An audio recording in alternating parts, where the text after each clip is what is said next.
What's up, guys? It is Will Foxification here, back again for another episode of Lights, Camera, Collect, every Friday, coming at you 5:30 p.m. Eastern. Got my amazing co-host for the evening, Mr. Keco Collects. Mr. Keco, your money laundering situation. You know, the situation going on like Marty Bird. You know, that's just like, you're the Marty Bird of collecting, I guess. You know, how you doing today, man? I'm doing so well, even better now that I've officially gone on record talking about money laundering. So that's fantastic. But in all seriousness, though, did have to get some invoices out. So I do apologize for running a little bit late for you, my man. But here we are, and I'm ready to talk about all kinds of cool plastic and poly resin and all kinds of good stuff. Dude, all the resins, all the polystones, all the silicones, we got all of it here on this show. So it's going to be a blast, bro. Happy to have you here as always. And guys, yeah, we got a great show on the docket for you. We're going to talk about, of course, the Toy Fair exclusives that they announced recently. That's been in the news for the past, couple days at least. And then, of course, we're going to also talk about, since this show is all about the philosophy, collector's philosophy, getting philosophical tonight. That's what we're going to do, like always. But before we get into all these awesome topics, we got to address the chat because we can't not address the chat. People will never let me live that one down. So we got to do it. The collector number one, Olive Garden, baby. Yeah, collector number one, he gets it, bro. And the collector, the two collectors back to back. Breadsticks. See, these guys get it. They get it. They know what's fine dining. And it's at Olive Garden. Tukathy. What's up, gentlemen? What's up, Tukathy? Let me just say, man, you cannot discount how incredible the OG is. The Olive Garden. Dude. I'm sure that's probably the OG. Yeah, the OG. That's where I go for my club hookup. So yeah, man. I've never heard it called that, but if you're, if you ever, I know you're married, I'm in a relationship. If you ever taken a lady to a fine out evening, you think of the OG. I mean, come on now. You got free breadsticks. You got super the salad. Italian atmosphere. Exactly. What more do you want? What do you want, dude? Come on now. Jurassic Park. Hey, everyone who's going to buy the Neo from Homemade Matrix. Great question, but not this guy, unfortunately. CT603. Happy Friday, everyone. Happy Friday. Hope everyone has a great weekend. Maniac Collectibles evening, everyone. What's up, Maniac? Wraithy1901. The goats of collecting. PSTW or scum. Well, going straight for the jugular on that one. So thanks so much for the comment, Wraithy, but maybe we'll get into that night. Probably not. For the record, I don't think they are scum, but they're not my favorite. Jazzy, let's go. Let's see. Tsunamo09. I will watch on replay. Have a great show as always. Well, thanks so much, Tsunamo. We will try. We will try for sure. Maniac Collects. So how many ordered the Listerine Iron Man? That was pretty funny. Carlos sent me that. That was pretty funny with the Listerine Iron Man. I'm never going to get into it, but I wish it was a Listerine Iron Man, but we'll get into that. It would. Hey, why not go for the branding, Hot Toys? Start, getting your ad revenue, just by selling some Listerine coated Iron Man. Let's see. Gilbert Armand said, "All I want is America Chavez, Toby from The Office." Is that what he means? Oh, Toby from Spider-Man. So, yeah. Gilbert Armand, he said, "Dark Ray, Padme, mighty female." You're gonna get the female Thor, I think. Padme, maybe not. Mike Fella, hey everyone, what's up, Will Foxification? Mike always comes through with the exclamation points. This guy, that button's just like glued down on his keyboard. Yeah, passionate. Exactly, bro. Passion. Ash Chase, what's up, everyone? What up, Ash? Doc Spindle said Will is late because he had too many of the all-you-can-eat breadsticks. He's currently stuck at table 35 nearest Olive Garden. I wish, bro. I wish. Rini said, greetings from Germany, finally catching a live stream. Thanks so much. Rini, let's see here. Let's see. Brad K, what's up? Happy Friday, everyone. Carlito, what's up? Hey, guys. Carlito. Pablo Meza. Pablo, good to see you, man. Josh McCoy, watching off and on at work, but looking forward to a good show. Thanks so much, Josh. We appreciate you watching nonetheless, bro. David Lenshin? That's what I'm going to go with, David. Good Friday to all. Thanks so much, David. Appreciate it. Enigma, I'm not good with Roman numerals, but Enigma Collects. What's up, Will? 14, I'm watching from the Enigma UK. 14. It's a 14. Enigma 14 Collects. I'm going to take Kiko's word for it. Dude, it's funny. Like, I really, Roman numerals, I really have to look at it sometimes. I'm getting better with it, but I just never really had a use for them. Except Iron Man. That's it. Correct. Remember when they told you in school, like all the Roman numerals are going to be so helpful? Yeah. Right. That and a lot of the filling up your sandbox calculus equations. That's really helped me. Yeah, dude, I have a doctoral degree and I've never used Roman numerals in my life besides figuring out what Iron Man figure numbers are. That's about it. Doc Spencer said this panel is too handsome. Thanks, bro. We tried, bro. Because you're the mod. You're the leading the handsome charge. So if anything, Kiko and I are just following in your footsteps. 6 Scale Figgy. What's up, guys? What's up, 6 Scale? Blue Tattoo, hey everyone. Calvin Williams II. What's up, Calvin? How you doing, man? Bob Dylan, TGIF, everyone. Bob Dylan, thanks so much, man. FBJ, hello. Tully, sup? Marco Polo. Bennikin, what is up? And I think that's pretty much everyone. So Kiko, what we're gonna do, we got to address, I think, the topic that has taken most of collecting by storm. This Boba Fett is really the talk of the town. It's in most people's eyes a very unique Boba Fett, but I don't think Kiko I've been able to get your opinion on this figure yet. We don't You actually certainly have will. we don't actually have a retail price yet, as far as I'm aware, for Sideshow. Not on Sideshow. We have Neo, which no one wanted, but we don't have this Boba Fett, right? So that's the one that I think a lot of people are waiting for. And some people are paying premium over in Hong Kong right now. Like they're paying overseas $450, $500 for this figure. When it supposedly is going to pop up on Sideshow soon. That's the word anyway. That's the word on the street. But Kiko, the question I want to ask you is this: since this Boba Fett is, all the rage right now, it's not for me. I'm not a fan of it, but I want to hear your thoughts. Is it unique enough to buy for collectors who maybe already have a Boba Fett, or someone who just doesn't absolutely love Boba Fett or the comics? Is this unique enough to get, you think? Damn, that Boba Fett's so hot right now. So, with that being said, I if Boba Fett is your dude, if you grew up with Boba Fett saying, "Man, this is one badass bounty hunter," and then when you saw The Mandalorian, you're like, "Oh, is this a story about Boba Fett?" Only to find out that it's not. And then you got your book of Boba Fett. I don't know. I don't know. If Boba Fett is your guy, then probably this is cool. But I know there's two schools of thought to this, especially the people that are diehard comic book nerds. Like, there's plenty of those out there, and that's cool. Here's my issue with it. If you look at that photo right now, that's cool. I like the all black, but from what I understand, this all of the Toy Fair pieces that we've seen so far, Listerine Iron Man and this one, has a very catfishy vibe to it. And I think Jeddah put something out about a video about it being catfishy, about things not looking like the product photos. This is not like your animated series Boba Fett, the one that's going crazy on the secondary market, the yellow and the baby blue and all that. Those are unique colors. This is literally just a black jumpsuit with some Boba Fett die-cast black pieces and a cool spear. I know everyone's like, "Oh, haven't you seen that's the arena Fett?" I never read the comic, so it doesn't mean anything to me. But I don't think that people should be so gung-ho about, unless this is your favorite character.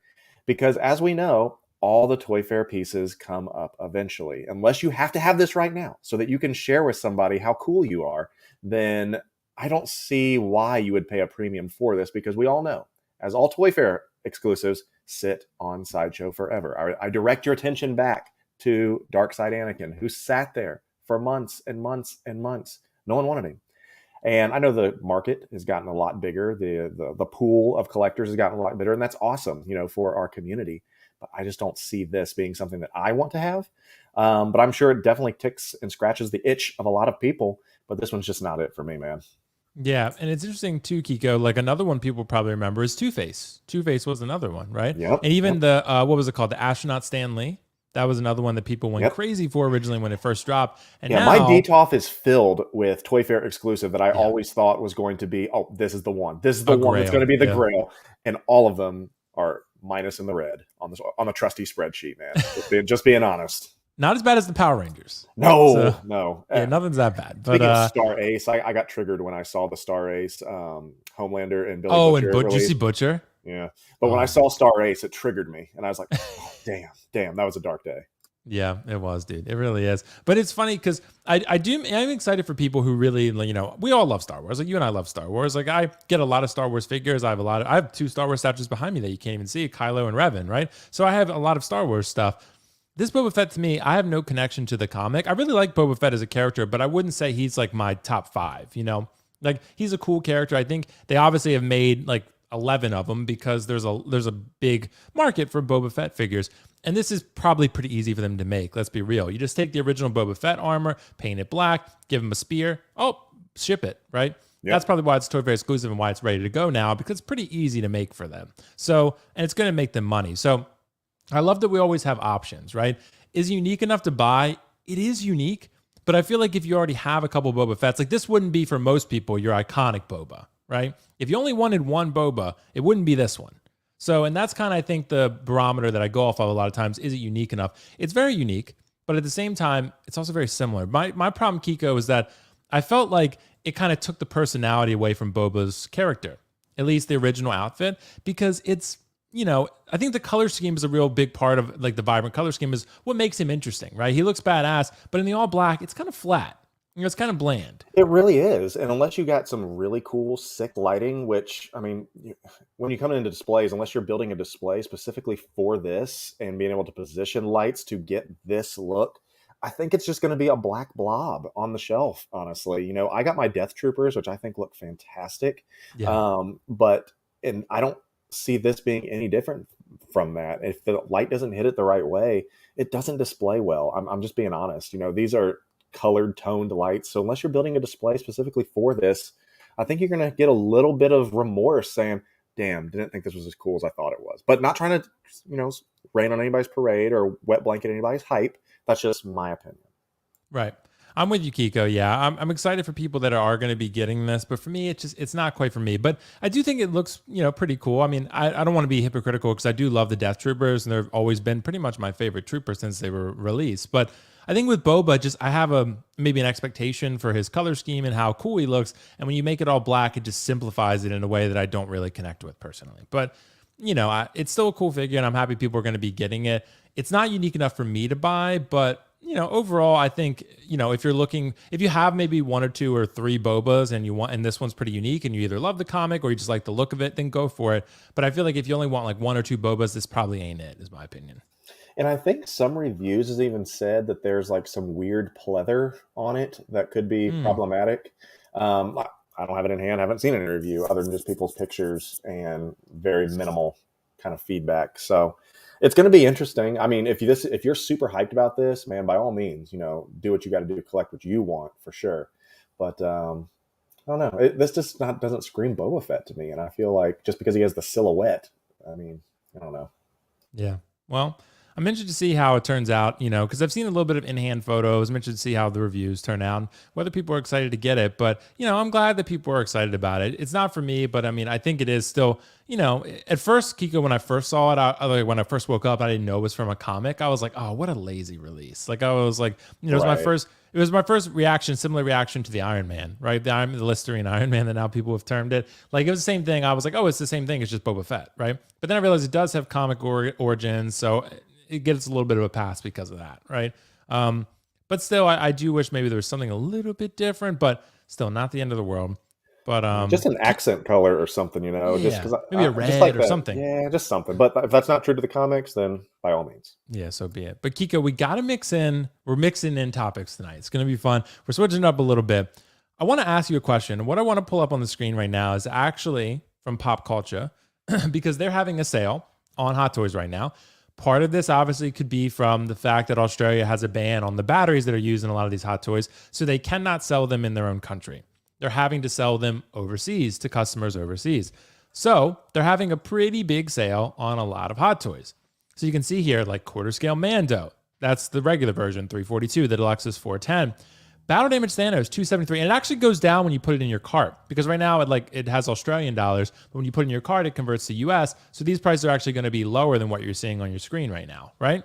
So I think I put Battle Damage Thanos in and he was like 240 or something. Like he was like 420 retail or something like that. So the question I think I have to people is, and this is true with the Hong Kong retailers too. Like I think there was a sale on Toys Wonderland from what I saw today where they were selling Troopers for like $100 or something. So I don't know if that's still going on. That's just what I had heard. But I want to ask you, Keco, should we care about the monetary value of our collectibles? Because right now it seems like not a lot is holding its immediate value. Maybe long-term if you hold something for a couple years, because if you hold, Star Wars or Marvel figure and it becomes a grail and it goes double retail, sure, you held your value. But for most figures nowadays, they ain't holding their value very well. Even like I've explained it as like when you buy a new car and you drive it off the lot, it's instantly less valuable. That's pretty much how you are if you're buying retail figures now. If you're buying for retail and it's still in stock, you instantly have a less valuable product than what you paid for it. So Keco, how do you view this? Should we care about the value or should it all be for the love or maybe a mixture? Well, mixture, we'll go with that, but then we'll break that down a little bit, if I may. I think you should absolutely care about the monetary value of your collectibles. I see Carlos threw a super chat in there. What's up, Carlos? With that being said, he hits it right on the head is that if you don't care about the money, then you'll eventually have none of it anyway, because what you'll do is that if you don't care about the monetary value, you'll continue to make bad decisions and bad choices. It's like if you continually overpay for something, then you'll bankrupt yourself because you don't know the value for those things. But then with that being said, if you buy these things right out the gate, say, oh, Boba Fett, for example. I have to have this Boba Fett. Everyone has to see me have this Boba Fett. I need everyone to know that I have it. You'll pay $550 for it, and then it shows up on Sideshow, and it's going for like $190, because everyone's got it. Then you just lost $400 essentially. So it's a weird balance, because you should care about what your collection's worth, just in case you ever did need to offload it or something, whatever happens. But yeah, you should care about what they are. But I don't think you should just be bargain bin hunting, because this is not always going to be this way. It's not always going to be this way. I think because of the battery situation, there is a unique opportunity for people to capitalize on things they don't have. And then I think the market's just saturated, man. There's just so much of it out there that we've lost sight, or a little bit, of what the idea of collecting is. I don't want these to be like Marvel Legends, to where they're everywhere. I do like the elitism that I talked about, of having things that some people doesn't have. I know that sounds terrible. Everyone deserves to collect, but I want some exclusivity to it. And if, for example, the Boba Fett, if this was going to be the thing that, like, oh, only 300 worldwide total, you're done, then cool, pay for it. Pay for that much. But us not knowing how many of them are out there, I don't know if we're ever going to be able to find out what rock bottom is. But yeah, I think we should care, but within reason. Yeah, I think so too. It's within reason. But I want to address Carlos's super chat real quick. Carlos, thanks so much, bro. 499 super chat. Thanks, man. One of my best bros dropping super chat. Thanks, man. He said, we should 100% care about value. If you don't respect money, you'll have none at the end. I know Carlos has said that to me pretty consistently. And I do tend to agree, Keco. And it's funny, like, before, I think maybe like even 6 months ago, I was more so like, hey, like, I'm all about the love of collecting. Like, I don't want my figures to lose value. I don't like losing money. But at the end of the day, like, I got the figure. I'm happy. I'm thrilled with it. But I think things change a little bit when you start trying to sell things. Like, if you start trying to, trade it in and out, or you start trying to or you're moving and trading things and swapping in and out, right? And you start losing money on every figure you bought. Like, that's where I think it starts to become like, okay, maybe I should care a little bit more about monetary value, because I'm just burning money at this point, right? I'm burning money if I'm buying things for retail. I'm burning money if I'm just like buying maybe things that I don't exactly love, or things that I'm going to fall out of love with, right? So it's funny, Hot Toys nowadays, like I said, until they go out of stock, and even then they could reissue it if they wanted, but you have for a long time, a lot of depreciating assets, right? Because they just go down. Like, even this Boba Fett, the reason I shared this screen is because this is on eBay from WZ Lucky, one of those Hong Kong resellers. And this was a $495 figure on Sideshow, I think, right? And it's $398 shipped. I mean, you're paying tax in most states, sure, but $398 with free shipping, right? That's $100 below retail. And this figure hasn't even been out that long. Like, there's a lot of this going on. And I'm just wondering if maybe the market is oversaturated, or whether we should care. I think we should care. Because, if we're paying retail, a lot of people are pre-ordering, it's like, it's a very weird time. And I don't really know what exactly the root cause of it is. I don't know if there's any way to figure out what it is. We can't pull back the curtain and see what's back there. But I also wonder, and I've also theorized, that the people that bought these, that are selling them, is it a potential that, people are being more, I guess, conscientious of what they buy? And so these sellers have bought all this inventory, hoping people would buy it. People would rather, put food on the table, fill up their gas tank, than buy a $300 toy. So they're sitting there and they're like, man, I just can't keep taking loss on this and, paying storage fees. I got to get this out of here. And so I think there's some of that too, is that although we're all sitting here saying, man, I'm clamoring at the fact to get a discounted hot toy, I think a wide majority of people are just reconsidering whether or not they want to put their hard-earned money onto something that doesn't, help the family, doesn't help them immediately. I think there's some of that with it too, man. Yeah, I think so too. I mean, I definitely think there's some factors at play here. Carlos dropped another super chat. Thanks so much, bro. He said, will the market be more or less saturated? I think more. It only benefits Hot Toys to make more because they have TW next to them. It's a race to the bottom. Hot Toys will soon be Hasbro toys. Interesting. Very interesting thought. Yeah. Yeah, because I know I was talking to other people about this and saying, people were saying, with the Hong Kong resellers, did they have a part to play in this? Maybe, but I don't know if they're the root cause. I think there's a lot of factors here. I think it's oversaturation, a lot of options, overproduction, Hong Kong resellers who are listing things for real low, Sideshow's getting things faster. There's more options than ever. Things are getting more expensive. So it's maybe they're pricing people out a little bit. That's one small factor. Like, the prices are getting $300 for a single hot toy now, and that's harder for people. So people are pre-ordering less and waiting. And the people who bought for retail, they change their mind. Then they just have to sell for a lot less because people don't want to pay $300. It's stuff like that, right? I think there's a lot of factors involved, but I don't know. It's going to be interesting to see how this ends up shaking out, Keco, because I've only been collecting like maybe a couple years now, but I've not seen anything like this before. This was not the case even like a year ago, maybe. So Yeah, I see somebody in the chat saying that someone's got the Boba pack, or I'm sorry, the Boba 2 pack for 255 on TW. I mean, obviously, there's no way to know what the shipping is for that and how they account for that. I mean, that's a conversation for another time. But I mean, that's almost half of what retail is. And yeah, I'm gonna pull up right now. Yeah, it's 254. I just don't see how, unless these things are extremely overinflated anyway, from the distributor, how are you not losing money on this unless you have a shit ton in the warehouse and they're like, it is costing me more money to keep this thing. I need to get this out of here. There's got to be something to that. Yeah, exactly. I think there's got to be something to it. So I guess we'll see in the long term, how this ends up shaking out. But I mean, I get it. The primary focus should be, and I think it still is, the love of the collecting and love of the collectible and the character. But it's it's a little disheartening, I guess, when I'm not really all for. I get what you're saying, Keco, about exclusivity. That's nice. I do like that, but it's not like my primary factor. I know it's not yours either. But it's a little disheartening, I guess, when we're buying these things and they're just like dropping in value so much. You have to really hold them quite a while to get either your money back or make a little bit of money if you decide to sell, which, we hope we didn't never have to sell, but things come up, right? So, and I want to say that, yeah, this is great. You're like, oh man, I'm just going to hold out. Hopefully this goes so lower. I mean, but it goes back to the idea of there is a finite inventory eventually.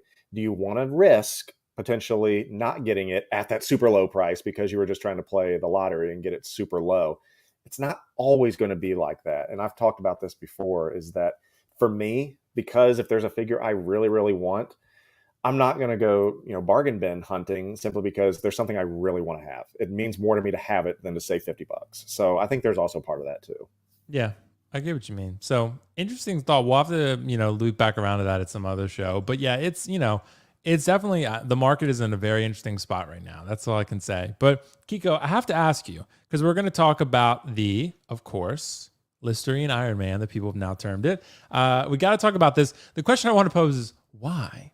Because, and not that I'm trying to be rude or, condescending to Hot Toys or this Iron Man. I'm just wondering, like, why exactly would they make this figure? I mean, I get that Iron Man is very popular and they've done a bunch of neon techs. I'm assuming they're cheap to make. Maybe they have a lot of leftover Iron Man Mark 85s. They're like, hey, paint it blue and ship it. And also I thought the idea of it's a Toy Fair exclusive, maybe they don't have to produce as many. It's an Iron Man, it's going to sell. Like, it's not as crazy, but this is a figure that Sideshow is probably going to hate to have in their inventory because it's like the neon techs. They're just going to sit and sit and sit forever. And Sideshow probably hates that type of dead stock that they're getting. Maybe these sell over in Asia. I'm not sure. But it's just a matter of, I'm wondering why you think they chose this as a Toy Fair exclusive. I get it's Iron Man, it sells, but do you think there's any other reason that would justify this being made? My guess is going to be as good as yours, honestly. I think we know that we've seen the lines that people line up for the Iron Man as opposed to, a DC figure. We know that. But for as much crap as we give some of the, Hong Kong resellers, I want to give them props to getting in-hand photos at Secret Base of this, because we were all looking at, I guess, that Comic Classic stealth suit, the blue one that looked incredible. And that looked okay, at Secret Base. But the pictures of this at Secret Base, it's almost like gray, like a gray-green mint. And it does not look like this. And I think there's a little bit of bait and switch, potentially. As I talked about, unless you have that Boba Fett lit perfectly, it's not going to look like that. Unless you have this figure lit perfectly like this, it's not going to look like that. And I don't know. They ran too many Mark 50s. We all know that. And they ended up making a Neon Tech 50. I don't know if they're using old molds that they just repaint, but I'm willing to bet, because of the 85 issue and then the Battle Damage 85, I think there might be something to that. These have sat around a long time. Everyone thought that, Endgame was going to be the zenith of the Marvel Cinematic Universe, and depending on your opinion. It may be, but I think they're like, oh, this is Tony's last go. A zillion Iron Man 85s. And they're probably all just sitting there, and they're like, "Shit, what are we gonna do with all these?" And they're like, just paint them blue, like you said. I don't know how blue. I don't know how the production goes. I mean, I'm assuming it might be something like that. I can't tell you, but this is just another one that I just think is, wow, that's so bizarre. It's so bizarre. It's like an Iceman, but not. Yeah, it's interesting, and I do think CT603 is a good comment, meant for another market. I think so. I think that's clear because, I think it's just one of those where it's really, I think the U.S. market's probably not going to go from this, at least what I'm reading for the market. I don't know. We don't have Hot Toys numbers. We don't know what figures they sell and don't sell. We see the best sellers on Sideshow, and I very rarely see anything neon tech or anything like this, right? Holographic. You just don't really see that much. So for me, my best guess, it's just all speculation at this point. My best speculation would be it's for the Asian market. They have to produce a limited amount. They can sell these for the Iron Man completionists. It's an easy cash in for them because they could take maybe sitting around Mark 85s, paint it blue, call it a day and ship it, right? They don't have to really pay anything extra. There's no head sculpt. You can just ship it out and be done, right? Very simple, very easy release, for a Toy Fair exclusive, where Hot Toys is probably overwhelmed trying to create a million different prototypes for all the content coming out. So that One would be of the my things I best thought was guess. interesting is that a lot of people noticed that there's more accessories for this than there came with the original 85. Now he's got all the accessories that came with the Battle Damage 85, but with this one you get the total package. You get the fusion reactor on the back, you get the blade, you get the little clam shooter, you get all that stuff with this one. So maybe they really did just find, they're like, hey, grab all the 85s and the Battle Damage 85s, throw them in a blue mat, and we'll just package it together like that. I don't know. Absolutely. Who knows? But it's certainly fun to speculate. Yeah, it's interesting to see. And Carlos dropped a super chat. He said, it will always be this way or worse. Thanks so much, by the way, Carlos. Appreciate it, bro. There's no benefit to Hot Toys making smaller batches. None. They don't need Sideshow. They have Hong Kong resellers. I don't know. I think they need Sideshow for U.S. distribution because I think they would have their hands full if they try to distribute themselves. Because if you had only Sideshow or only Hong Kong resellers, it wouldn't be a very, it might be a better market for secondary, but it'd probably be a worse market for primary first purchases, because you would have, one person that you're always going through. Like before the Hong Kong resellers really were big time, right? You probably had just Sideshow, and then you were always pretty much paying retail. Maybe that's good for the secondary market, but nowadays people are getting initial lower prices, but you're paying for that somewhere, right? You're losing money on the back end if you try to sell it later. So either way, you're paying for it some way. So I don't know. They have Hong Kong resellers, but and I would love to. Well, there went some of my lighting. I would love to know, kind of. I know we will never know just how big a stake that some of these resellers have in the inventory that is being bought by Hong Kong. Because you would think if they are buying that much inventory as opposed to Sideshow, they would partner with them and become an official distributor. You would think, but because Sideshow is obviously stroking a giant check to get that inventory. And they're obviously going to keep staying with that because there are more people that, trust this side of the collecting with Sideshow as opposed to, a reseller. But I would love to know just how much inventory that the resellers actually account for. Yeah, I do too. And I don't know. It seems significant, but maybe it's not. Maybe we're overestimating it, how big of an impact they have. But I don't know. Toys Wonderland seems to have a lot of figures, and they seem to have a lot of, impact on the market, it seems like, but all the Hong Kong resellers do. So Tim Zen has a lot of figures in Pop Collectibles. And then there's like, WZ Lucky on eBay. I don't know if they're associated with someone in particular, but you have a lot of companies doing this now. I remember Eric Lee was around. I don't know if he still does it. There's a lot going on there, but yeah. So Keco, we got to move on to the next topic though. I want to address something real quick too, because when I was coming up with the topics, I was thinking about buying companion pieces because I hear that thrown around a lot, and I've done it. I think we've all done it. Buying something because it goes with something else that you have, right? And sometimes, at least in my experience, I've ended up selling that thing because if I sell the original thing that I meant to pair it with, then I'm also selling this other thing, right? And sometimes it's just a companion piece because I'm like, oh, that'll look good with X, but I don't really want that figure by itself. So I tend to have an issue with that in my own collecting habits where I do that, where I'm just kind of like, okay, if I don't really want that figure in isolation, then I don't feel like I should have it. Because say I change my mind with the other figure and then I'll have to sell both of them. Did I really want that figure at all? Or really would it just, in my opinion, look good to other people when they come see, like Two-Face with Joker, right? Or Two-Face with Batman. But I don't want Two-Face by himself. that's kind of my thing with that. So buying companion pieces, do you think it should be more like a love for the character more so than it being a sole companion piece? Can that be the primary factor, you think? I love that you sent this one as a topic point, because tonight, after this show, my next YouTube video is hitting, and it is the 5 ways to help you decide when it comes to deciding for a new figure. And that's one of the pieces that I want you to ask yourself is there a companion piece that goes with this figure that you're deciding with, or will you need an eventual companion piece a little bit later on? And of my opinion is that when you're deciding on buying any figure, look to see what it's going to look like with something else. Because most likely, when it comes to Hot Toys or 6 scale collecting, you don't just buy one. We all know that. And these pair very, very well together. I know you got Spider-Gwen up, and she pairs perfectly with Miles. There's a reason that Han and Chewie were the 2-pack, because they're companions. They're companion pieces. So is it wise for long-term collecting? I don't know if that's the proper answer or question to give or ask each other, but my thing is that these things work so good together when you have the companion piece. And so when I'm looking at a figure, with the exceptions of the one you only get one of, such as Pennywise, there's no companion piece with Pennywise unless there's a Tim Curry version. But so I put Pennywise with some Jokers, because clowns, companion pieces. So that's the way I look at it when I'm building out my display, is that I want to keep everybody together, one big happy family. Right. Because you're thinking about the bigger picture in terms of the display too, and how it's Right. going to look in uniformity with everything else you have going on. So yeah, that's a really good point. And I do think that's why I think this is a good question, just because, like I said, I think there is something to be said about maybe not buying something just as a companion piece, but there is something, an equally valid argument to say like, okay, there's the other side of this where it'll look really good in my display. And if I want the display to look uniform and neat and clean and immersive, then maybe it will help to have Miles and Gwen, for example, together, right? So there is something to be said for both. And that's probably where I'm partially with the Tumbler, because I'm getting the NR Joker 2-pack. I have Two-Face, I have DX19, right? Would the Tumbler look cool to have a Dark Knight display? That's the kind of thing, that I'm looking at, but I also just want the Tumbler. So I think in my opinion, it's good as a secondary factor. If it's a good companion piece to the other stuff, but I also just really love it and want it, then I think that's just icing on the cake. But if it's like, for me, if I'm getting it solely because it'll be a good companion piece, that's where I'm like, for me, that doesn't quite work. Like, I don't feel like I'm going to keep that, but for everyone else, they might be different.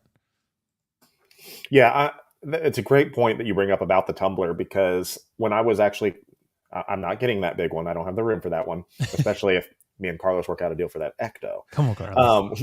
And by the way, I got that message, Carlo. I'll respond back to you in a second.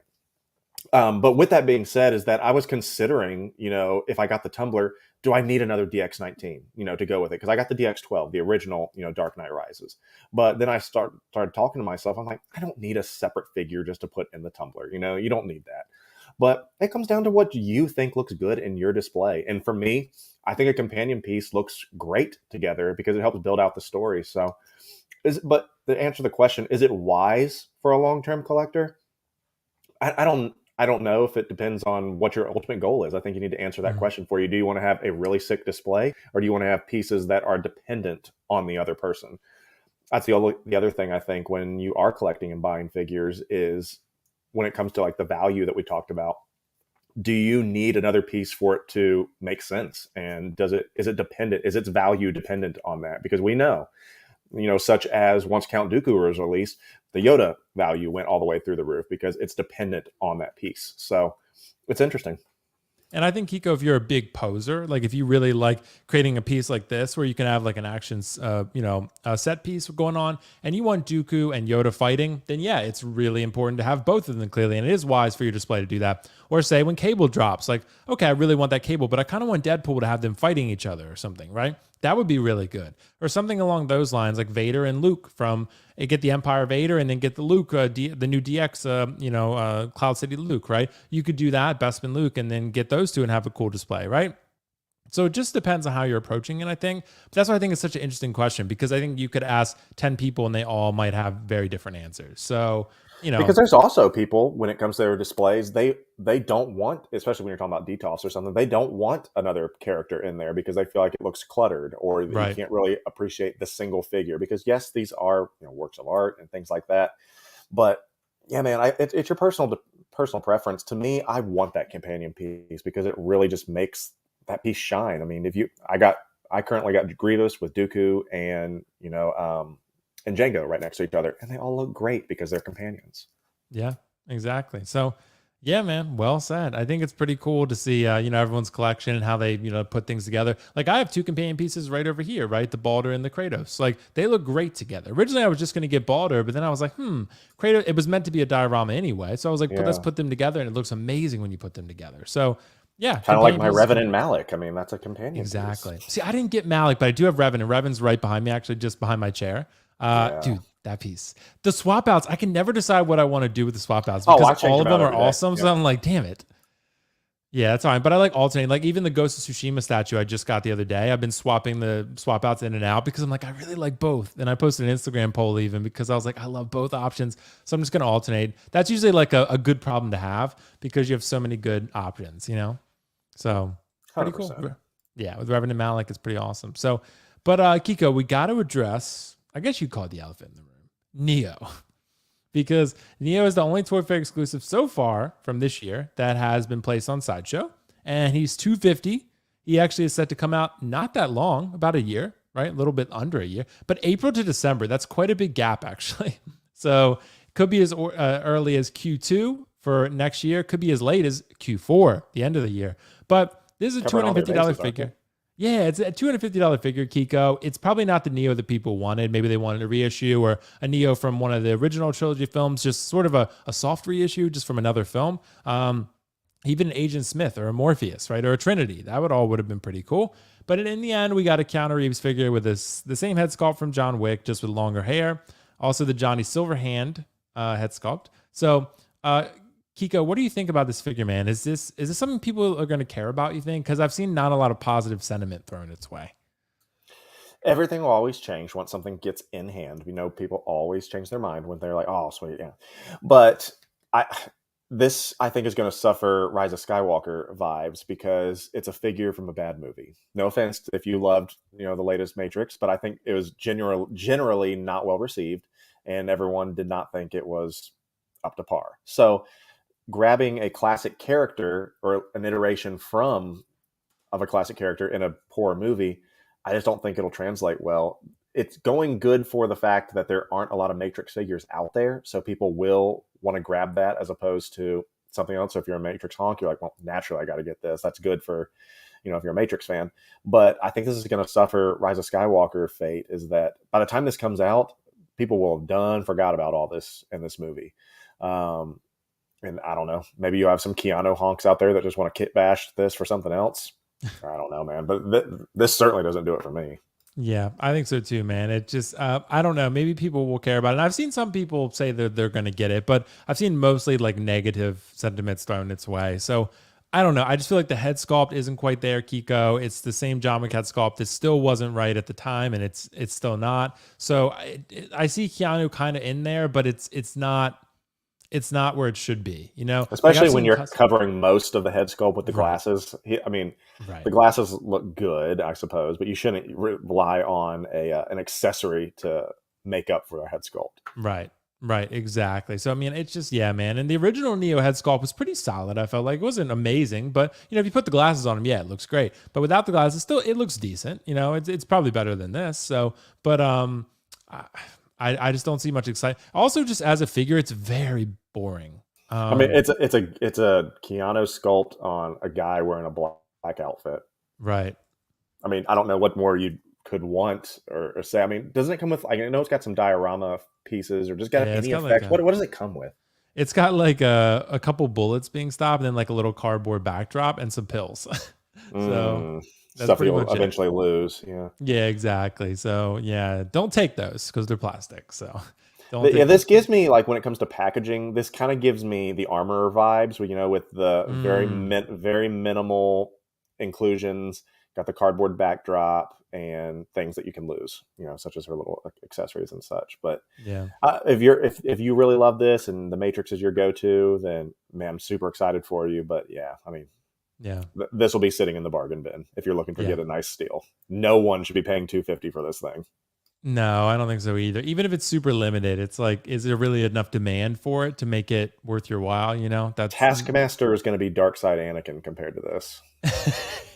dude. Taskmaster, by the way, I saw today. She's like 169 on Tim Cent. So that's another situation, where there's, it could be Hong Kong resellers dropping that price down because Sideshow damn sure is not listing Taskmaster for 170. So, you're only getting that price in one spot. Two spots, another collector or a Hong Kong reseller. So, guess we'll see. But Keco, I have to ask you another fun question here. How should collectors approach buying duplicates of a figure? The reason that this came up in my mind is because I feel like just my personal experience, every time I bought a duplicate of a figure, I always got burned. Like it was a matter of situation where like I've gotten certain figures in that I just am blown away with, and I'm like, I need a second for no real reason really, other than to put it in a different part of my collection or to put it somewhere else. But I had two Pennywises, right? And I loved them. They were great because there was two different head sculpts, but then InArt made one. Then I was like, well, shit, I don't need two anymore, right? So that's what happened to me on that one. I bought a second Durasteel Mando at the time because I love that look and I think that figure is just amazing. And I was like, okay, I just love it. I'm gonna get a second one and put it around. Then I'm like, where do I put this though? I can't put it with my other display because I already have that Mando already right in there. Where do I put it? I'm having to fit it in somewhere. Then I got a 40th anniversary Vader. I got a second one of those. I ended up selling that one as well because I had the same deal. I was like, I love that Vader. It's a beautiful figure, one of the best Hot Toys I've ever seen. And it's just incredible. But I was like, where am I going to put a second one? I originally had two Endgame Lokis on pre-order. I canceled one of them. And I had 8 and NRD for that. So every time, just in my experience, I've ended up not doing well with duplicates. But I want to hear your experience. Do you think approaching duplicates should be with caution, or how do you do it? This is a very interesting topic again, and I think it's so important because I see this a lot in the community. And I have to ask a question. I want you to answer rhetorically, people out there listening, as well as yourself, Will. Mm-hmm. Why are you doing it? Why do you want it? There's many schools of thought, but these are going to be the main reasons that people do it. Some people say, well, such as Spider-Man, I want to have my Spider-Man without fear of compromising the suit or breaking it. That way, if something breaks, I can put a new Spider-Man back up there.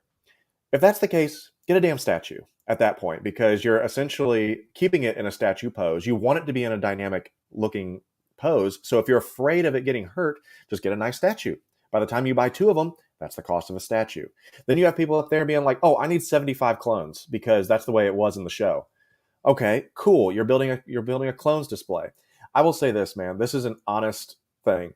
I bought 4 clones, 4 501st deluxes, okay? I have 3 too many.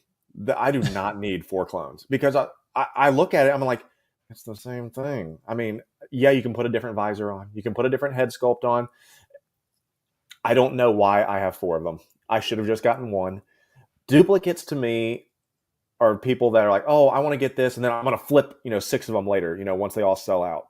If that's cool, where you consider this like what you want to do to invest and flip money, I think we're looking at, unless you got a real long-term plan, that's probably not going to be the best option for you either, because this stuff is readily available. It's under retail. So this idea of kind of like the idea of like the HasLabs, where people bought like 35 Sentinels and like tried to flip them, or they bought like, I guess that's what it was, the Razor Crest. And it was like, oh, sweet, Jabba's barge is going for $1 bazillion. So I'm going to back 75 of these Razor Crests. And then the market saturated again because there was a bazillion of them out there. So the idea of money is just not there. But I think the number one, if you buy a duplicate because you're afraid it's breaking, get a statue. If you're buying them because you want to build out a giant display, more power to you. If you're buying them to flip them, probably not the best idea. But I think I covered all my bases. Yeah, those are all really good points because like I said, I've bought duplicates before, and I feel like just in my personal experience, I've always been a little burnt with that, right? I've always been kind of like regretting it because I love the figure so much, and I think I let my passion kind of take me over where I'm like, man, I really want another one because this figure is just so fucking good, right? But then I have trouble fitting it into the rest of my display because, like I said, I can't put it with the other ones because that figure already exists there. Now, where am I going to put it? Somewhere else? Even then, it's like, oh, if someone came and saw your collection, it's like, oh, I thought you had that. I thought I saw that figure over there. It's like, no, I have another one over here also. But like at that point, what I was also deciding, Keco, was like, hey, I could have taken that $250 to $300 and put it towards something different, something else that I wanted. Another and I could have figure. had 2 things instead solid of one. idea. Yeah, right. See, very simple logic, but it took me a while to get it, right? Because I was like, maybe I didn't view the budget that way at that time, right? I was more frivolous, just throwing cash out. And I was like, but it wasn't until I wanted to get other things, but I'm like, man, I really wish I had that $300 because that I just spent on a Yeah, no second one. shit. So yeah, exactly. It's very simple, but I think we all forget that sometimes, or at least in my experience, I did. Yeah, So even go ahead. Sorry, I interrupted you. no, I was just saying with duplicates, if you're getting troopers and building sort of a display, like maybe a Order 66 thing with clone troopers or whatever, that's maybe a little bit different. But I get what you're saying, Keco, just because it always comes down to your display. If you're building something that has a bigger picture to it, then sure, then I think it makes sense. But with certain figures that just even with Pennywise, like I regret buying two, because with InArt, there's too many factors in the market that change for you to commit to two like that.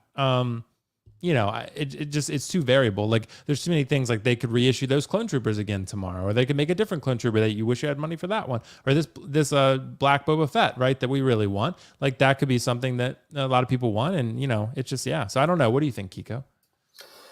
I'll even go a step further and saying moderate variations of the same figure is something you maybe want to steer away from, because I have I guess, all these different like Gamerverse Spider-Mans. There's some of them are extremely similar, especially the Miles Morales ones. There's the Bodega Cat version that's just literally the exact same figure with a hoodie.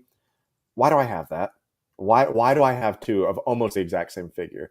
Now, even with my shore troopers, I have all three variations. I got the commander, the squad leader, and the grunt. They look different, but do I really need three of the exact same figure with subtle differences? I like my short troopers though. That might be a bad example because I think those are kind of cool. That's But pretty cool. they are. But I really think you need to ask yourself, why are you doing it? If you want to do it for any of those reasons I said, I think there's an option or an alternate option for you based on what your reasoning is. Like I said, if you're afraid it's going to break, get a statue.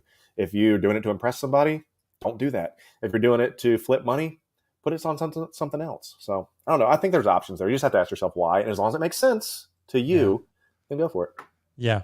It's funny, but I mean, if there's any time I was going to share this, Kiko, because I talked about it earlier. If there's any time to buy duplicates, it's now because the short trooper is $100. Are So you kidding me? But what is yeah, shipping though? I really want to know what shipping is. yeah, with shipping, because I don't want to plug in my address because then people will know where I live. But other than that, like it's I don't want a bunch of dog poop bags showing up on my porch. So that might happen. So, but I do think, Kiko, yeah, this is another reason why maybe just as long as you can be patient, you can wait. Eventually, you're going to get a short trooper for a third of the price, or half, right? $100. Right. The shipping might be $100 for all we know. But like it's I'll plug it in maybe off screen and just see kind of what it looks like. But yeah, now would be the time, I guess, if you're going to buy duplicates to get this, because, say shipping were free, which it's not, but say it was, you would get three of these for the price you would pay or four of them for the price of Right. one Dead Strange. So, Correct, right? Yeah. or one Listerine Iron Man. So, but yeah. So anyway, but I'm interested to see. But Kiko, I have another figure I want to talk about. That's our last figure news thing of the night. I saw this pop up. It's a third party figure, and I do try to touch on third party when something interesting comes across the community. So I do think this Mars Toys Black Manta, I do think it's pretty cool. I pulled it up on 1/6 kit. The reason I thought it was pretty interesting is because it's unique. It has LED light up function in the back and the backpack, and then also in the head. So that's pretty cool. It does look like the character. It does look like Black Manta. They called it Black Soldier. I love So third party names. yeah, I know, right? And it's by Mars Toys, been releasing the Breaking Bad figures and some others, I think. But my question, Kiko, is Aquaman came out a long time ago. Maybe they're planning on this for the new Aquaman that's going to come out. I think, is that next year? I think I can't remember. I think it's end of this year, honestly. End of this year. Okay. Yeah, but maybe they're making it for that, like just kind of being proactive and putting something out ahead of time. But I'm wondering, since Aquaman was so long ago, I think this is going to slide under people's radar. But what do you think? As everyone knows, I'm not a DC honk by any means. I like my Batman, and we're going to leave it at that. I think this is I'm sure there's people that love the character, but I really am hesitant to see just how well received Aquaman 2 is going to be. And right now, I mean, honestly, Aquaman 1's broiled in controversy simply because of the Amber Heard stuff and Mira and all that. And I think most people are like, I don't want to support anything that she's tied to. I mean, that's just the way it is. I've heard that before. People don't want to support anything. Um, it, anything that's got lights on it is going to be cool, as long as it's easier to put the batteries in than an Iron Man. I will say that. But I mean, it's super cool. I mean, but I don't know what's the cost on this. 188 shipped on 1/6 kit. So that's not too No, bad. not bad, A little bit especially more than a with short trooper. But yeah, with light features. And I think there's also another company doing one too, right? So they're going to go back and forth between which one's the best, I suppose.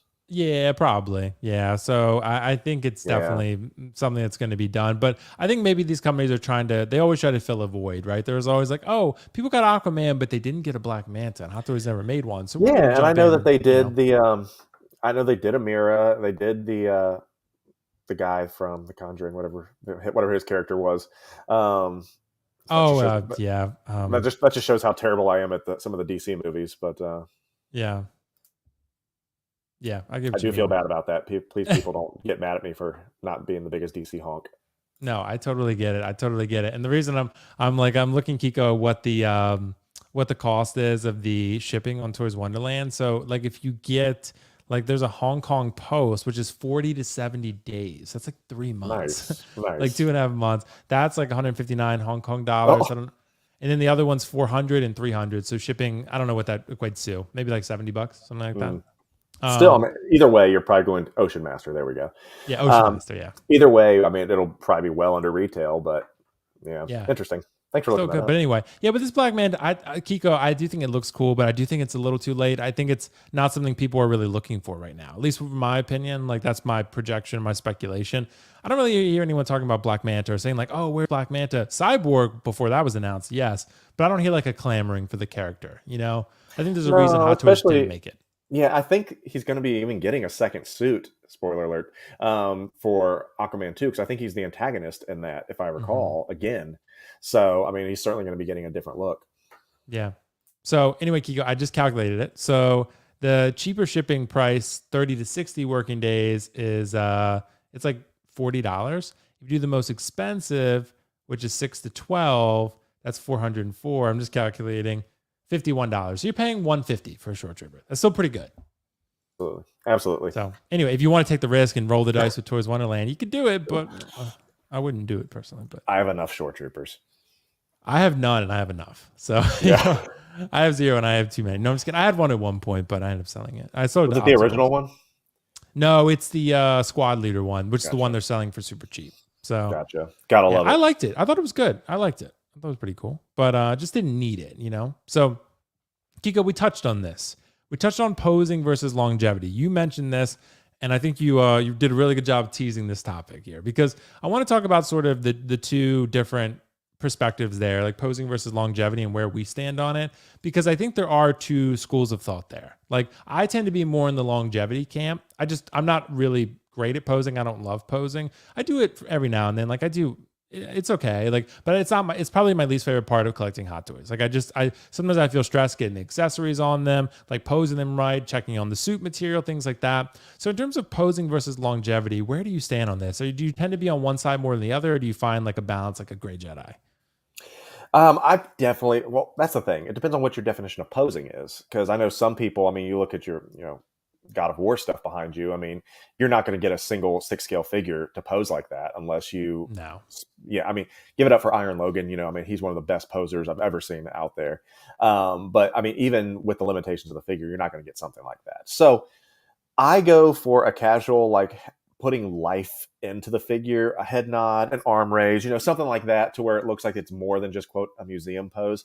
Mhm. I'm not a fan of the museum pose at all. If you're literally just going to stick the guy standing there, arms down, walking like he can't move his arms, um, carrying a bunch of suitcases, then you do need to get a statue or a different type of bust or something like that because there's real no reason because they are action figures. And for me, I am constantly, and I have a fairly large collection, but I'm still constantly inspecting them, moving them around for photography, changing up the pose, something. So I'm coming in contact with them quite frequently. So I can see, and I know some of the ones that are older that I'll be a little more delicate with, Winter Soldier, things like that, to make sure that I don't flake or whatever those things are called.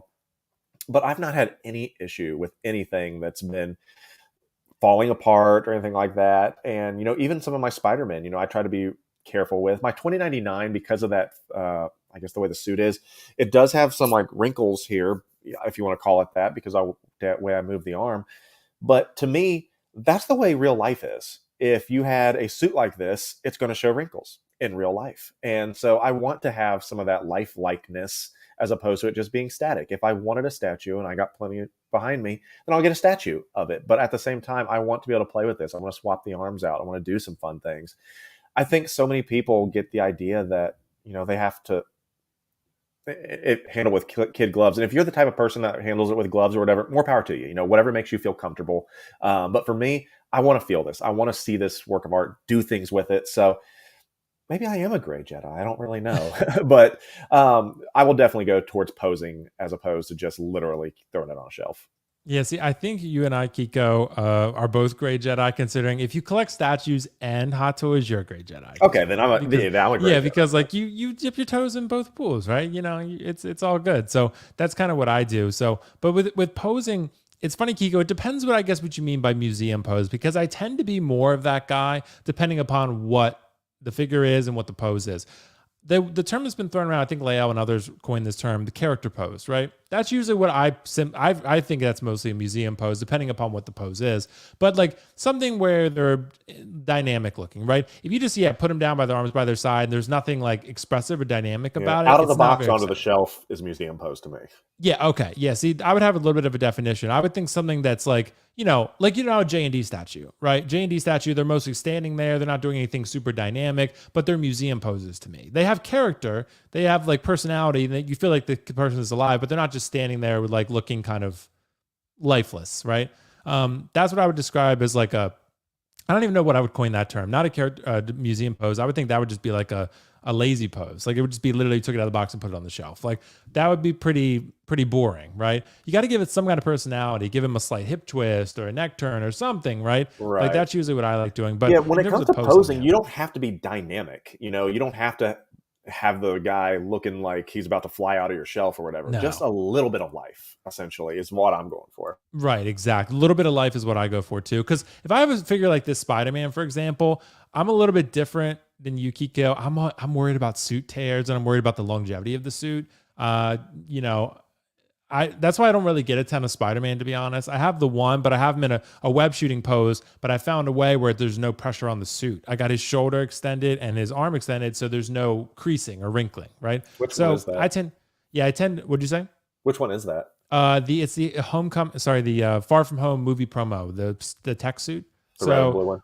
Yeah, the red and blue one. That's my favorite one. I love that one. And I love the one, his final suit in the film of No Way Home, but they haven't released it yet. So, I'm assuming that and Toby and Andrew will be coming eventually. So guess we'll find out. But I'm interested to see, I tend to be a little bit opposite, because I know you do photography. So you like posing a little more than I do. Like I like getting them in one good pose, putting them on the shelf, getting them all set up. Even when I moved now, I didn't want to change any of the poses for the figures because I like the poses they're in. So I didn't box them up. I carried them, kind of laid them down one by one and got them sorted instead of, doing it, putting them back in the box and having to repose them all, because I just dreaded that. I was like, I don't want to repose them all. So it's, it's too much. So I do want to address 2 super chats real quick, Keco, before we move on to the next topic. But Josh said, Will, bless us with a room tour. Background is clean. Thanks so much, bro. Appreciate it.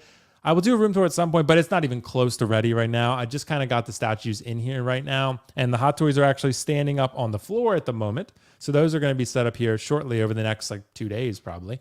And then I'll put the art prints up and the room will be looking a lot better. So it's still very much a work in progress. But thank you so much, Josh, for the super chat. I will eventually give people a tour when I have everything actually set up. So it's been a little bit. You gave us a chair tour earlier in the week, though, so I was happy about that. Yeah, see, there you go. I did do that. So Carlos said how I pose my figures. Yeah, with the arms out by the side. Is that it? So that's like the Mark V pose, Carlos. That's like, which I tried. Keco, I don't know if you're getting that figure or have that figure, but I tried to do that pose. And I couldn't quite nail it. Like I tried to replicate the arms out pose, but it's like something about his arm height and the legs. I was like, I'm not quite getting it, So it's a simple pose, but more difficult than it looks, I feel like. So just make it look natural, So anyway, I appreciate the super chat, Carlos, of course, bro, as always. And you're the man, of course. And we got 2 more topics, Keco, and then we're going to wrap things up. we have to address one. The reason I brought this up is because, we all know Star Wars is hot right now, right? But I wanted to look, I went looking on Sideshow today and I was like, look, there's a little bit of a balance, right? But I looked at all the best sellers list of things that are in stock right now, right? The first three are Star Wars. You got some Marvel mixed in here, right? You got another Star Wars here, more Star Wars. There's one Marvel here. There's a decent amount of Marvel, but you're seeing a lot of Star Wars, right? My question is this, Keco. I know The Mandalorian had an a role to play in this, right? But Mandalorian is not active right now. It's not live at the moment. It's not airing each week. Why is Star Wars so hot right now? What do you think the real reason for that is? It's the character selection, 100%, because everything on there are classic characters, or at least pick. I mean, you look at Django, you look at Luke, you look at Anakin, you look at Rex, look at Boba. You're not having just like random, figures. I mean, these are major characters. Now, Gideon's a newish release, and then I think a lot of people are gearing up for that tank trooper because they want the head sculpt eventually to be able to put on there. I think that's one on there, but all those are named characters. All those are big characters, and I think that's why it's so hot when it comes to selling. But I mean, it was the number one IP for 45 years. It may still be. I don't know what the official how you measure that, but it was the number one IP in the world, for years and years and decades. The whole reason we have toys today in 1977 is because of Star Wars. It just connected with audiences and connected with people, and everyone that's buying these now are just either the children of people that were obsessed with Star Wars or people that are still obsessed with Star Wars. And so it's a cultural phenomenon. And I know that here's going to be a hot take for you. I know for a while people were saying we don't want to be putting out too much Star Wars stuff because there's Star Wars fatigue, and everyone blew Kathy Kennedy up for that. But is it fair to say now that there may be Marvel fatigue when everyone said, yeah. you can't have too much Marvel. I mean, you can't do wrong. I think after Endgame, it really shifted. I know a lot of people said, no, after Spider-Man, then it really shifted. But I think after Endgame, a lot of people said, all right, that was a good story. They wiped their hands and they said, I'm done. And then anything else that came after that is always trying to measure up to the Infinity Saga storyline, and everyone looks at it that way. Well, not good enough, not as good as Infinity War. Well, that wasn't as good as this show. It wasn't as good as that one. And so they're always like, Phase 4 sucks. It wasn't as good as this. But they keep forgetting, Phase 2 with Thor: The Dark World and all that stuff. But we won't get into that. There were some not so great ones in there, yeah. Yeah, absolutely. And I think that's it, is that there may have been something to that, is that Star Wars is coming dangerously close with all their stuff, to potentially having a little bit too much oversaturation. But I'm hyped for Bad Batch, man. I'm hyped for, Mando season 3. Kenobi was obviously well viewed, whether or not you fall on what side of the aisle it is. But all of these things have been releasing at the right time. And I think Marvel has just got a little bit too much going on right now. Yeah. Yeah. Marvel does have a lot going on right now. It's hard to keep up. And, all of us are, very big Marvel fans. But one example I will give, and I got points for both sides of this. One example I will give is I have not watched Miss Marvel at all. Like it's just something that I haven't even tried. I just forgot about it, to be honest. Like, and I haven't even gone to see Thor yet in theaters, which is pretty remarkable too, because, I know it just came out last night, but I was pretty much always there opening night, right? Like, yeah, and I'm going to see it. And I think the reviews and just kind of like, I am feeling a little Marvel fatigue, but I think the other side of this, Keco, I do feel like Star Wars, it's interesting why it's hot. I think trends catch on pretty quickly. I think Mando started it, no doubt about it. Mando ignited the flame, no doubt about it. But I'm just wondering what's keeping the flame burning. And you're right, it could be, the fact that we're getting pretty interesting characters. But like you said about Obi-Wan, yeah, I think the numbers were pretty good, but I do think it was a very divisive show.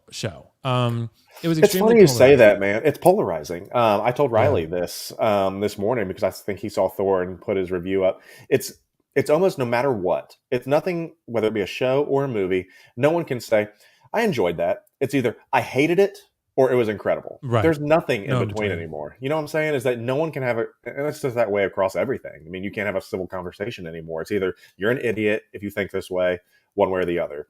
And that's a shame, because I think the beauty of all this is the differing viewpoints and being able to theorize and things like that. But it's been crazy to see everyone that went to go see Thor last night. It's either greatest movie ever, piece of shit.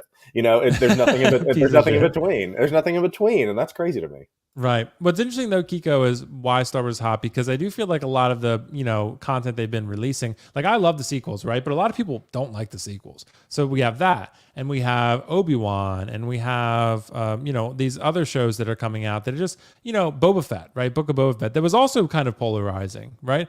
But people still have Star Wars hype, even though a lot of the content hasn't been top tier, right? So that's what's interesting to me, because with Marvel, if they put out a bad film, like, people will probably just be like, I'll just pass. I'm not really going to get it, right? Black Widow was a very well-received film. It bombed at the box office, but most people really liked it or thought it was pretty good. Taskmaster, I think it's maybe just that character, but Taskmaster is very cheap, very cheap. Yep. Even Boba Fett, though, I showed Boba Fett 2-pack, very cheap right now.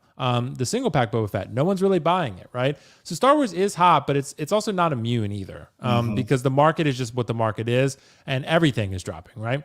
But I'm wondering, like, because why is Star Wars hot if the content they've been making hasn't been unanimously or majority loved, right? That's kind of what I'm wondering, because Mando is that, but Mando is the only thing of recent years that is that. Because Obi-Wan Kenobi, the last episode was great, but a lot of people didn't like the show. Overall, like, thought some of the episodes were terrible. Some loved it, but even the sequels, right? A lot of people don't like sequels. Some people like me love the sequels, but it's not like a thing that's going to move so much merch, right? Because like everyone loves it. Like Force Awakens, all those figures sat, right? Same deal. But I'm wondering why people, still love Star Wars, even though a lot of the content has been pretty polarizing. You know what I mean? I'm going to make a confession to you, man. Yeah. So, I've been pretty vocal that I hate the sequel trilogy. I don't like the way it went, whatever. But I'd be damned if I told you that I didn't watch the trailers to all three of them probably once a week. When I'm in the gym, just on the treadmill or something like that, getting warmed up, I will throw on my favorites. And as soon as that Last Jedi trailer hits, it's an incredible trailer. And I get hype again, just hearing the Force theme and all that. I sometimes think Star Wars is bigger than we give it credit for. I mean, when I was at Celebration, with Dave and seeing some of y'all there, it was so cool, despite people, hating certain parts of the property. Everyone was there, and we still loved Star Wars, and that's why we were there. And I'm excited about sidetrack about that new Light and Magic show that's coming to Disney Plus, kind of a behind the scenes about everything that got Star Wars to the way it was.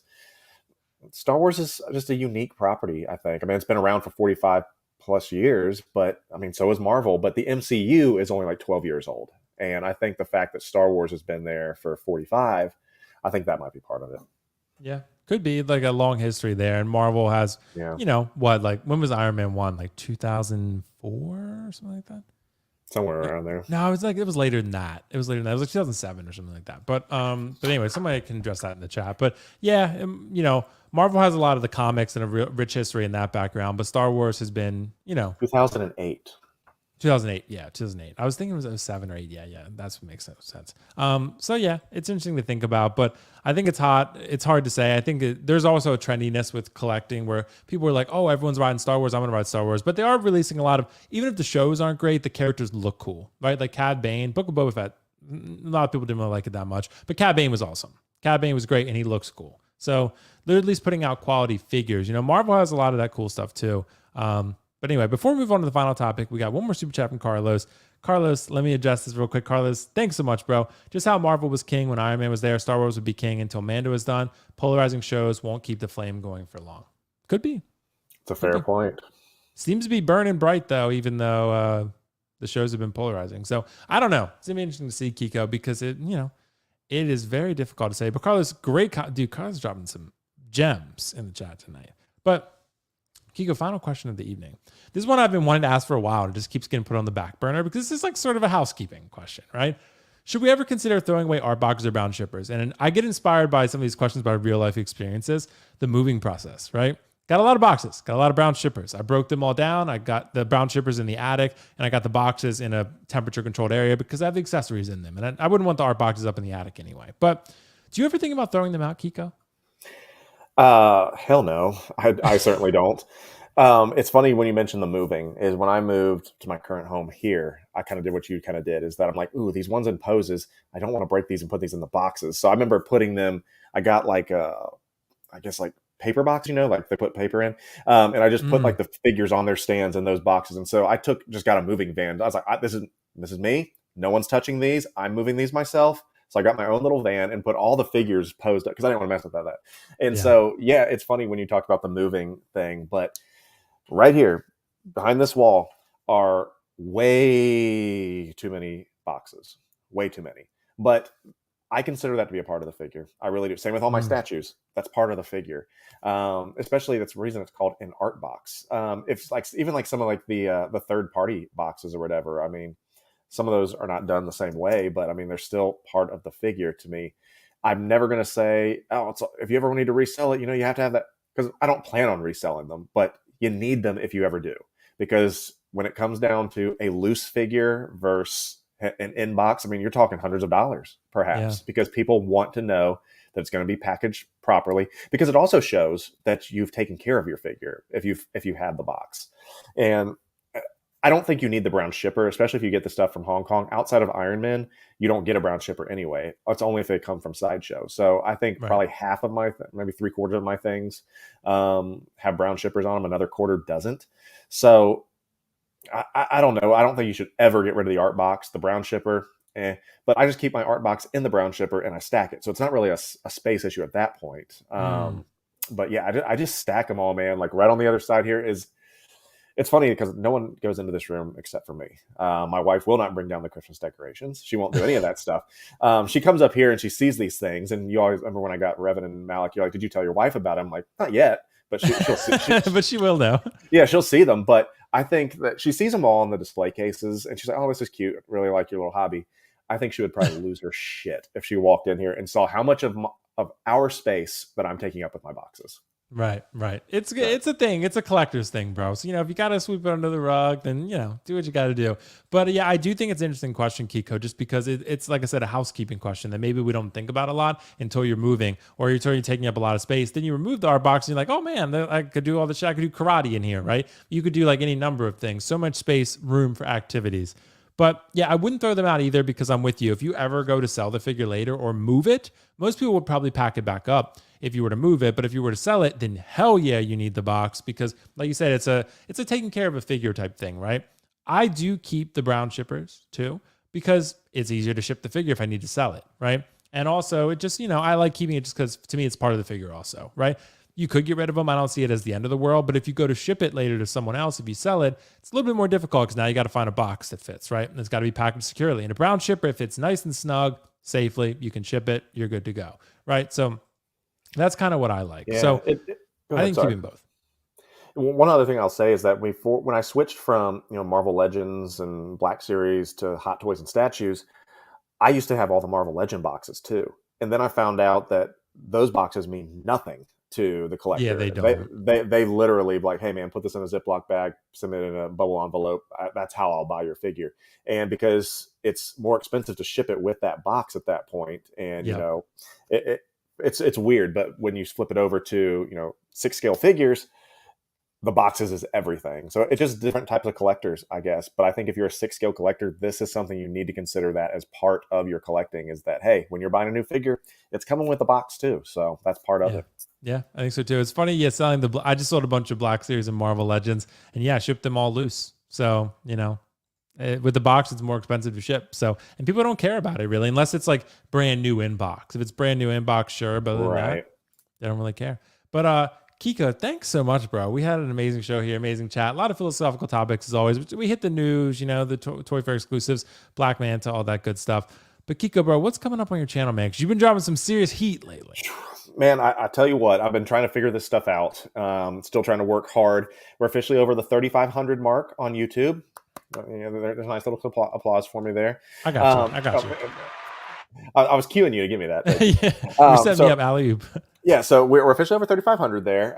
So that's exciting. I've been trying to get out a video once a week, and that's really challenging. I'm not trying to be like a silly person or whatever, but it's hard to put out a video every single week because there's the time to record, edit the content, all that stuff. But either way, you're getting a brand new one tonight, as I had said. So make sure to check that out on my channel if not. And then also we're officially over 5,000 on the Instagram. And I've been really trying to start incorporating reels, because apparently Instagram doesn't like photos anymore. They just like reels. And so I've been trying to sporadically put different reels into my account. I hate doing that. Someone actually called me and they're like, "Yeah, don't act like you hate doing this. You love doing that."